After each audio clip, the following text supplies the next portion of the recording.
Boa noite, pessoal. Sejam todos bem-vindos ao nosso segundo vídeo de hoje. O TSE, surpreendentemente ou não, absolveu o Sérgio Moro, que conseguiu manter o seu mandato. Vocês sabem o que isso significa? É a volta oficial do Teatro das Tesouras. Daqui a pouquinho a gente fala sobre isso. Antes disso, outras matérias. A primeira é essa no canto da tela. Queimadas aumentam 80% no país. Apenas nos primeiros 4 meses de 2024, foram cerca de 17 mil focos de incêndio. A gente não vai ver o Mark Ruffalo, o Leonardo DiCaprio, o Emmanuel Macron, a Greta, artistas da Globo, né, gravando clipezinho ridículo, cantando musiquinha. Nenhuma dessas pessoas vai vir reclamar, criticar o Lula. Agora, se fosse 1/10 disso aí e o presidente fosse Jair Bolsonaro, seria um escândalo. Eu trouxe para vocês recentemente também que a nova presidente da Petrobras é uma entusiasta da exploração de petróleo na bacia do Rio Amazonas. E aí? Vocês também não vão ver ninguém reclamando, né? Inclusive, existem rumores de que esse teria sido um dos principais motivos para que o Lula desligasse o Prats, né? Porque ele estaria ali meio descolado da linha que o Lula esperava da Petrobras. E um dos fatores teria sido esse. Ele não era muito a favor, neste momento, dessa exploração, e a nova presidente, por seu lado, é. Tá? Então, tá aí. Essa história de que Lula é amigo do meio ambiente, né, defende os verdinhos, nunca foi verdade.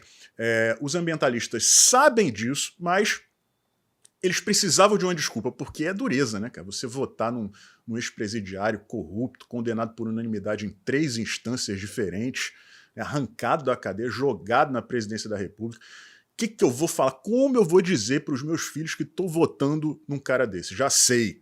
Ele defende a natureza e o outro quer matar os miquinhos. É isso.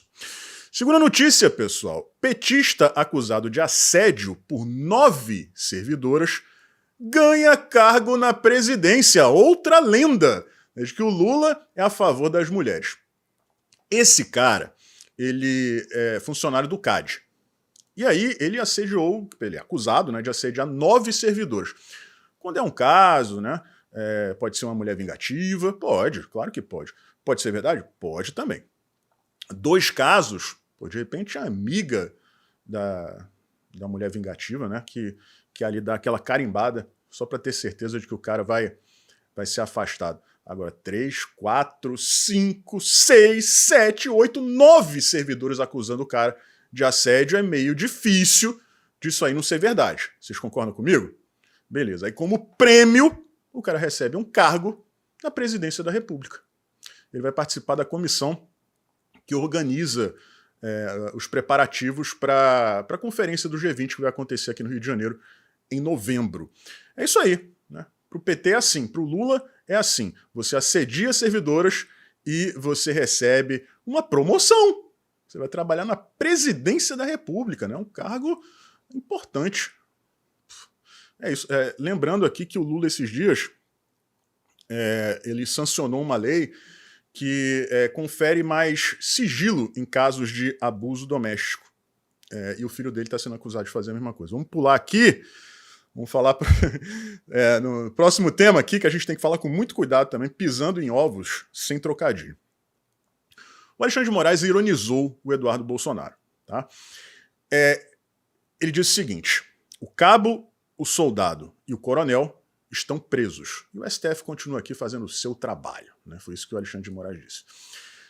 Por que ele falou isso? Porque muito tempo atrás, o Eduardo Bolsonaro estava participando de uma aula em um curso de preparação para concurso público. Tá? O Eduardo, que é concursado, né? Ele era policial federal. E aí perguntaram para ele se existia a possibilidade do STF impedir a posse do Jair Bolsonaro caso ele fosse eleito. Ele não tinha nem sido eleito ainda. E aí o Eduardo disse: não, isso não vai acontecer. Se meu pai ganhar a eleição, né, ele vai assumir. Se o STF tentar fazer alguma coisa, a gente mete o cabo e o soldado lá e está tudo resolvido. Vejam bem, isso foi antes do Bolsonaro ser eleito, sequer eleito. Tá? E aí chega agora, tanto tempo depois, o Alexandre faz, né, essa referência aí sem pé nem cabeça.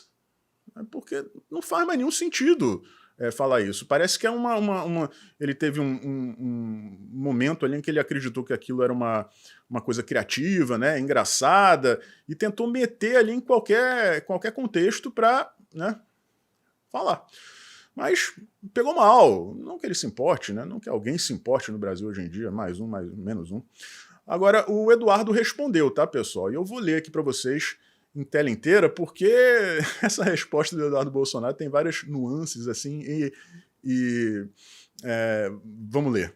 Você também está preso, Alexandre, ou você sai às ruas tranquilo? Conte-nos como é a reação das pessoas quando você chega no Clube Pinheiros. Ou se você consegue jantar em Londres sem antes checar as redes sociais de nome por nome daqueles que se sentarão à mesa. Valeu a pena? Isso aí, pessoal, não é nem uma provocação do Eduardo Bolsonaro, é uma resposta, né? Porque a colocação do Moraes foi completamente sem sentido, né? Timing péssimo, não tem nada a ver, qual é o contexto. E o Eduardo apontou uma coisa que, a princípio, pode parecer boba pra gente, mas que, segundo rumores, é muito importante para o Moraes, que era um frequentador assíduo do Clube Pinheiros. Um tempo atrás, tentaram, né, promover ali uma homenagem ao Moraes. E quando essa homenagem foi à votação no conselho do clube, o conselho vetou. E dizem que isso aí mexeu demais com o Alexandre de Moraes, que não frequenta tanto o Clube Pinheiros como gostaria, ou frequentava. Vamos parar por aqui, né? E realmente é difícil para uma pessoa, para um ministro do STF, qualquer um deles, sem exceção, ter uma vida normal. Políticos de ambos os espectros conseguem ter uma vida normal. Jair Bolsonaro, qualquer lugar que ele vai, vira festa. Né? Por exemplo, o Paulo Pimenta foi uma churrascaria poucos dias atrás. Ao contrário de algumas pessoas, eu não critico, o cara tem que comer mesmo, né? Ele gosta de churrasco, tava lá, foi na churrascaria comer. Por mim, eu não achei nada de errado. Mas ele consegue ainda ir a uma churrascaria.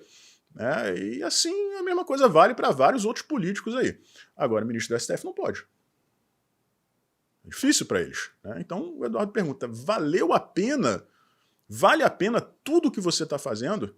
Se o resultado é que você não está condenado, mas, de uma forma ou de outra, está preso. Agora vamos lá, vamos falar do Sérgio Moro, tá, pessoal? Ele foi absolvido pelo TSE. Antes de falar especificamente da absolvição, vamos falar aqui sobre a Gleisi Hoffmann, porque, de acordo com ela, a decisão, ou seja, a absolvição do Sérgio Moro, conseguiu manter o seu mandato, não anula crimes da Lava Jato. Isso me deu um bug na cabeça, sabe? Quando você fica sem conseguir entender, mas peraí, ela tá falando disso ou daquilo, porque vejam só como eles transformaram a coisa, viraram de cabeça para baixo, né? E o poste não para de urinar no cachorro. De acordo com o raciocínio da Gleisi, os crimes da Lava Jato não são mais aqueles cometidos pelos petistas, pelos empreiteiros e tal, corrupção, né, tudo aquilo não.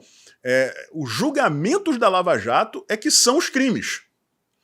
Então ela está dizendo aí que ao julgar corruptos, o Sérgio Moro cometeu crimes e a absolvição dele, nesse caso aqui, que ele conseguiu manter seu mandato aí, não anula, não apaga, né, não extingue os crimes que ele cometeu.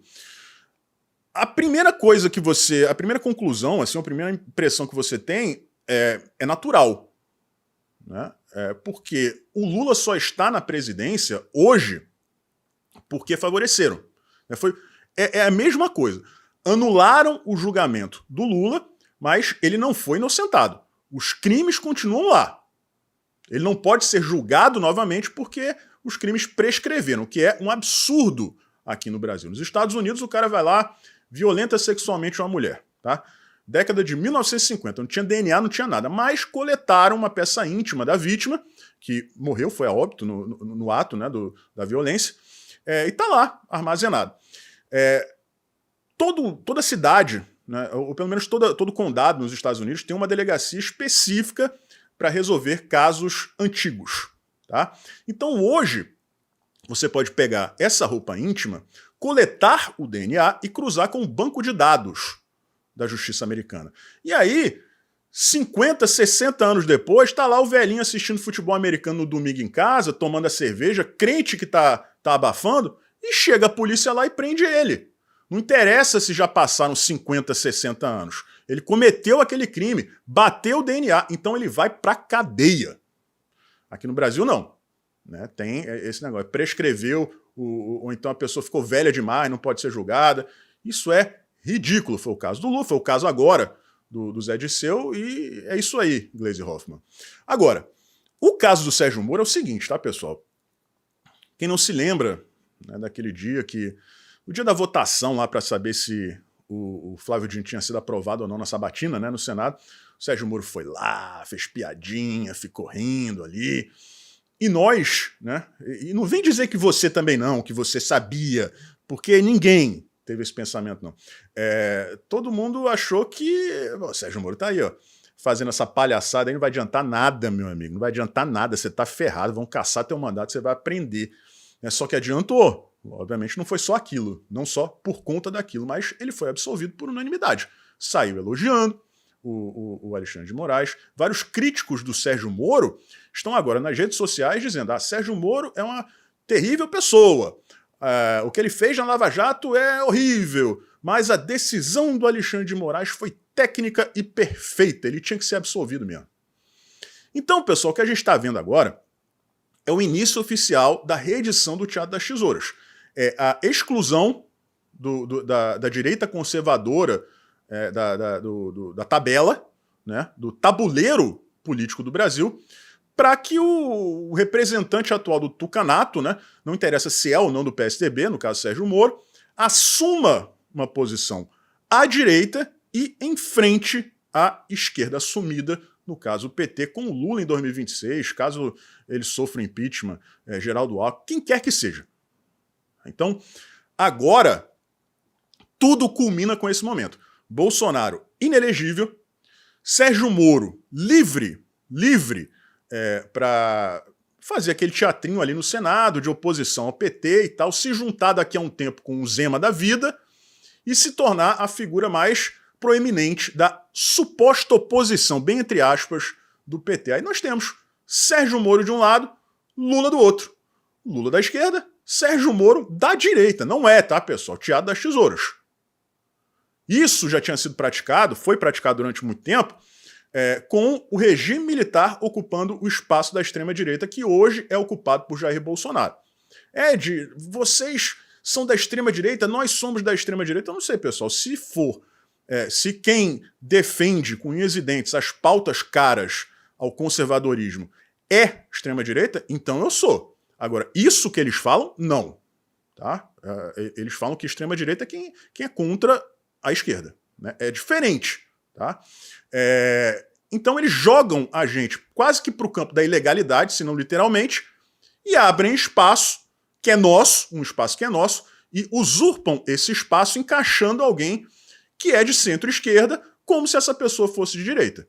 Teatro das Tesouras, antigamente, era PSDB e PT, e agora estão escolhendo aí uma massa, um saco de batatas, para ocupar esse espaço. Sérgio Moro, Zema e outras pessoas por aí. Eduardo Leite. Tem gente outro dia dizendo que Eduardo Leite era um Bolsonaro gourmet. Se vocês achavam que aquele Sérgio Moro, herói de tantos, inclusive meu, já tinha virado um marrequinho, se preparem para ver Sérgio Moro Gollum. Gollum do Senhor dos Anéis. My precious. Vai ser daquele jeito. Eu vou combater o Lula. E vai ser assim até 2026. Aguardem, porque quem ainda gosta do Sérgio Moro vai se decepcionar demais. A não ser que jogue no mesmo time que ele. Um forte abraço, a gente se vê por aí.